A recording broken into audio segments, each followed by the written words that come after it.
Бұл жұмыс президенттің тапсырмасы бойынша жасалып жатыр. Қасым-Жомарт Кемелұлы осы тек қаланың ортасын емес, мына шеткі аймақтардың бәріне дұрыстап қараңдар. Сіздерге енді газ келіп жатыр.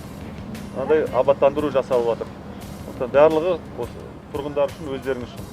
Енді осыны күтіп ұстау керек, сындырмау керек, бұзбау керек. Өздеріңіз үшін сол игіліктеріңізге жарасын. Бұл саябақ 15 гектар алаңнан тұрады. Саябақты 3 алаңға бөліп қарастырып отырмыз. Бірінші алаң ол қала тұрғындарына арналған жайлы, қолайлы демалысқа арналған алаң. Одан бөлек амфитеатр салынды.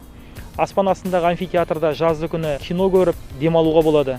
4 спорттық алаңша салынды. Футболға, волейбол, баскетбол ойнауға және үлкен теннис ойнауға арналған алаңшалар салынды. Одан бөлек жаттығу жасайтын құрылғылар орнатылды. Бұл саябақ толық қарауда болады, онлайн қарауда. Бұл жерге ешқандай қосымша күзеттің және де басқа да шығынның қажеті жоқ болады.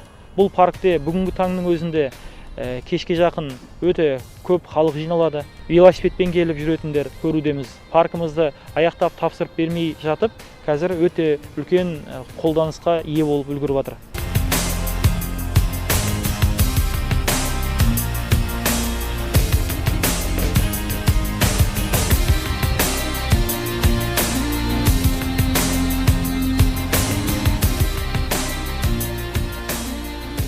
Я очень рад, что здесь построили такой классный парк.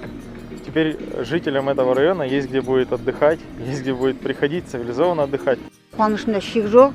Өте қуаныштымын, шын айтамын, бізге баратын жер де жоқ мына шет жақтағы адамдарға. Енді міне кез келген уақытта біз бұл паркке келіп демаламыз. Потрясающе. Сегодня мы объездили весь парк с детьми на велосипедах, и каждый уголок для меня такой новый и одновременно родной и теплый, потому что я живу в жилом массиве Коктал уже 20 лет. Очень здорово, что именно это место сохранило в себе свое истинное предназначение. Хочется пожелать нашему парку Коктал цвести, расцветать, радовать нас, чтобы было в этом парке очень много красивых, ярких, запоминающихся мероприятий. Спасибо большое за этот парк. Тут очень красиво, очень много дорожек, можно покататься. Мне нравится по парку кататься на велосипеде. Парк крутой и шубочки.